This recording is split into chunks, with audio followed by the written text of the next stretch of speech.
Well, I want to put this out as another angle. You know, there's a lot of talk about the elite, or talking about trying to depopulate the world and get humanity down to a manageable level, sustainable level, and all that type of stuff, right? You hear those things out there. And I think there is a policy like that. I mean, we know about the UN Population Control Conference in Cairo, Egypt, decades ago, and we all know about Monsanto and other companies like that are, along with Bill Gates' vaccination program, and the government happened to release all these biological viruses and stuff, and people die and all this other stuff, vaccines and you name it, right? And there's also frequencies out there that they can use to actually sterilize people, more or less. They use it on rats, and they say they have the capability of doing it to humans. Now, I'm going to say this, the elite are stupid. They're dumb. They really are. I mean, they're shrewd, they're smart, but they're so shrewd and they're so smart, they shoot themselves in the foot 99% of the time eventually. And this is the reason why. I mean, well, you look at like some of the greats in history, Galileo or something, or Sir Isaac Newton or whatever, or Einstein, Tesla, and there's another guy that worked for Einstein. I forgot. I think he was the main guy. I forgot his name, but other people like that. If the elite was saying, "Oh, you should have died," or "Hey, you're not allowed to do this," they would have never progressed. They would have never had all this information. All of society, all of humanity would have been held back. Because here's one truism. No matter how smart an individual is, and maybe they should be the leader or something, or the team leader, and that's really the key phrase, team leader, the individual is not smarter than the whole group.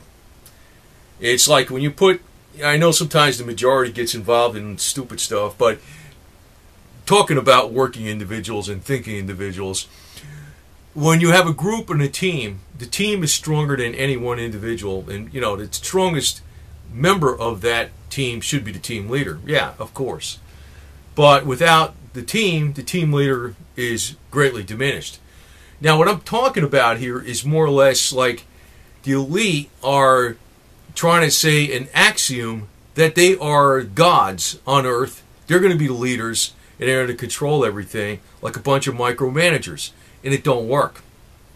They're actually shooting themselves in the foot. Now, I know I saw some wild stuff on YouTube a while back that the elite have ways to make themselves immortal and transfer their consciousness, other clones, and stuff like they have on the movies and stuff. And they see these wild Hollywood movies out there. I don't think they do. Because, it's like you got David Rockefeller, it's like a crusty old buzzard sitting in a wheelchair. You got Henry Kissinger in the same boat. You got George Bush Sr. in the same boat, and Soros looks like he's going to be in that same boat pretty soon too, George Soros. And I'm thinking, they ain't got the technology. And actually, they're stifling the technology. It's like they're shooting themselves in the foot. They're outsmarting themselves by not allowing the rest of humanity to progress. It's screwing themselves up too. It's almost like if you went back, hundreds and hundreds of years to the Middle Ages, when you had kings and queens and dukes and earls and all this other stuff like that. Yeah, they ran roughshod over the population. They had all the knights with all the armor and stuff like that. They had the castle with the moat.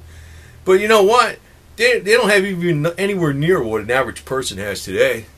And it's because humanity progressed because of bright star individuals that were able to go take off on their own and come up with better ideas that other people can use, like Henry Ford. Some people don't like him for some other things, but I think he was basically a good idea. He had a couple parts that it wasn't good, but you know what I'm talking about as an example, right? And it's like if they would have put the brakes on Henry Ford and Nikola Tesla and and Einstein or whatever, and Edison and whatever out there, it's like, they would have said, no, you're going to do it our way. It would have screwed up everything. They don't know. It's because they're a bunch of micromanagers. They don't know what the hell's going on. In actuality, the progression of mankind can go astronomically better than you can ever believe. People could possibly live in thousands of years old and stay young.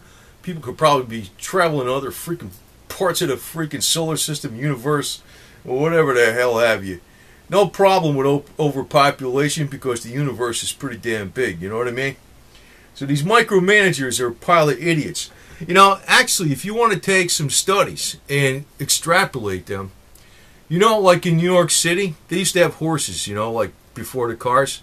They used to have horses, you know, hauling stuff around and, you know, carts and stuff, and that's how people used to ride around.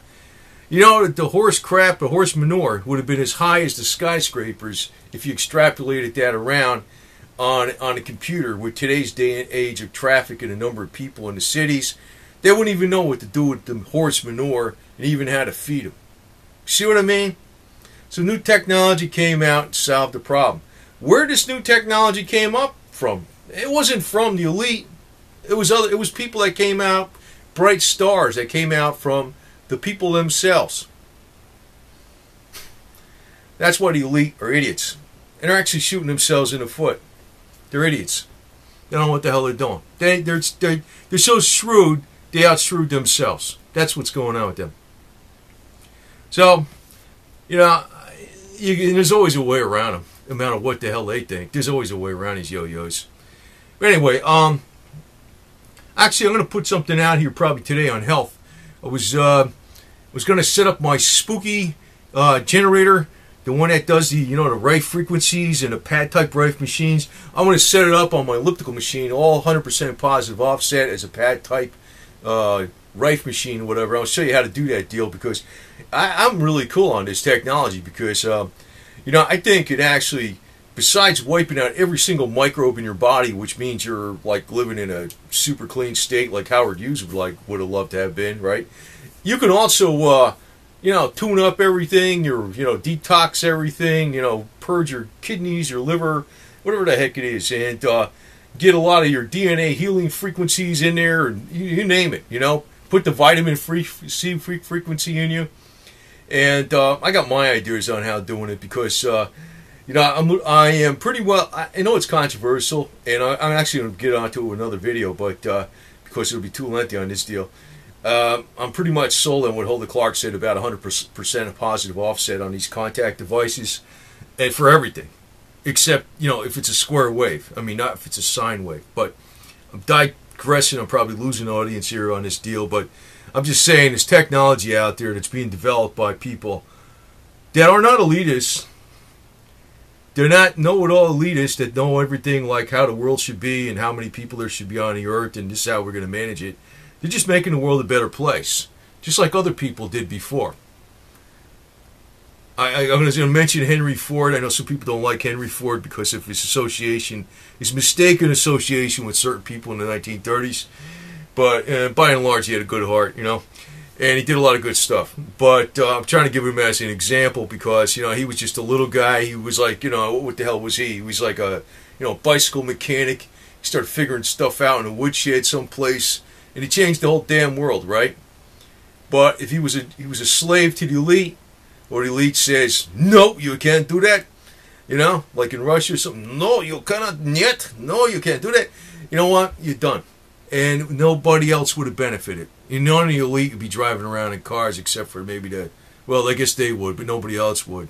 And that would actually diminish the free economy a great deal, and they'd have a lot less going on for themselves as far as manufacturing, development of products, and you name it. Because like one invention leads to another. And you know, the elite just can't have this all figured out like a blueprint ahead of time. These jackasses are just spiteful. They want to be on top. That's the problem.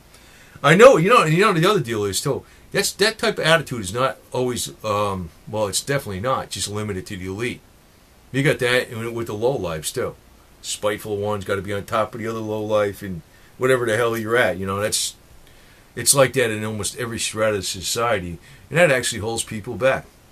But as far as the elite's depopulation plan, they're shooting themselves in the foot. They don't know what the hell they're doing. They're idiots. They're going to depopulate somebody that probably could save their life someday. That's what they're going to do.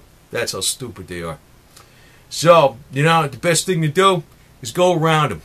Leave the elite in their little freaking ivory tower You know, I'll make a moat around it and I'll start sinking the damn thing. That's the way I look at it. Anyway, over and out. You can always beat them at their own game. Easy.